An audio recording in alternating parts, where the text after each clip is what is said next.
Hi everyone, welcome to my channel Sunita's recipes. ఈరోజు ఇడ్లీ పిండితో అట్టి చూపిస్తున్నా అండి. డైలీ ఇడ్లీ పెడితే తినరు కదండి పిల్లలు, అందుకని అప్పుడప్పుడు ఇలా వెరైటీగా ఇడ్లీ పిండితో ఇలా చేసి పెడితే చాలా ఇష్టంగా తింటారండి పిల్లలు. కలర్ఫుల్గా ఉంటుంది, టేస్టీగా ఉంటుందండి. నచ్చితే మీరు కూడా ట్రై చేసి చూడండి. ఏదన్నా చట్నీతో సర్వ్ చేయొచ్చండి.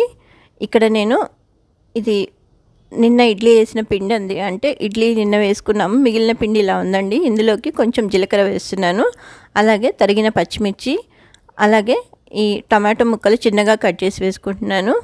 ఇంకా ఉల్లిపాయలు కూడా ఇలా సన్నగా తరిగేసేసి వేసుకుంటున్నాను. కొంచెం కొత్తిమీర కూడా వేసుకుంటున్నాను లాస్ట్లో. ఇలా మీకు ఇంకా ఇష్టం ఉంటే కనుక అల్లం ముక్కలు కూడా వేసుకోవచ్చండి, నేను ఇక్కడ వేయట్లేను.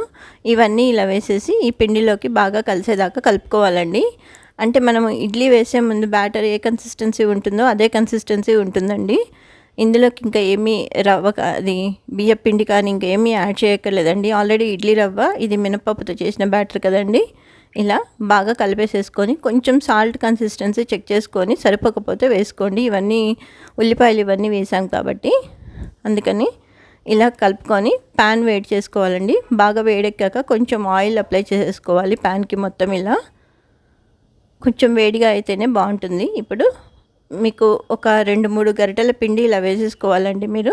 అంటే మీరు పెద్దగా కావాలనుకుంటే ఇంకా కొంచెం పెద్దగా వేసుకోవచ్చు. ఇది మీడియం సైజులో వస్తుందండి. ఇలా వేసేసి అన్ని సైడ్స్ ఈక్వల్గా ఇలా స్ప్రెడ్ చేయాలండి. మరి పల్చగా వేయొద్దండి, కొంచెం థిక్గానే ఉండేటట్టు చూసుకోవాలి.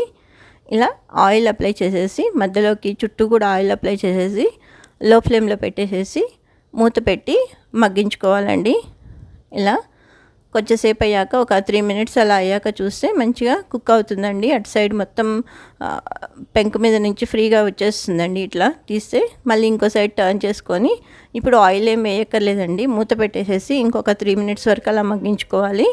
అంటే మీరు కొంచెం ఇంకా ఎర్రగా కావాలనుకుంటే ఇంకొంచెం ఎక్కువసేపు ఉంచుకోవచ్చు అండి. ఫస్ట్ సారి ఇలా 2 సైడ్స్ కొంచెం బాగా కుక్ అయింది అని అనుకున్నాక ఇప్పుడు ఇది ముక్కలుగా కట్ చేసుకోవచ్చండి, లేకపోతే యాజ్ ఇట్ ఈజ్ సర్వ్ చేసుకోవచ్చు. నేనైతే కొంచెం పిల్లలకి ఇట్లా డిఫరెంట్గా ఉంటుంది కదా, కొంచెం చూడడానికి అన్నట్టు కావాలని దీన్ని పిజ్జా షేప్లో ఇలా అంటే 4 పీసెస్గా కట్ చేశానండి.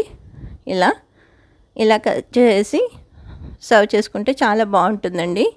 టేస్ట్ అయితే చాలా బాగుంటుందండి, మీరు ట్రై చేసి చూడండి. ఇది పల్లి చట్నీతో కానీ లేకపోతే టొమాటో చట్నీ కానీ ఏదైనా చట్నీతో సర్వ్ చేయొచ్చండి, లేకపోతే యాస్టీస్ అలాగే కూడా తినేసేయచ్చండి. నేనైతే ఇక్కడ ఇంట్లో చేసి పెట్టుకున్న టమాటో పచ్చడితో సర్వ్ చేస్తున్నాను. ఈ వీడియో నచ్చితే లైక్ చేయండి, షేర్ చేయండి, సబ్స్క్రైబ్ చేయండి. మరిన్ని వీడియోస్ కోసం నా ఛానల్ తప్పకుండా చూడండి. Thank you for watching.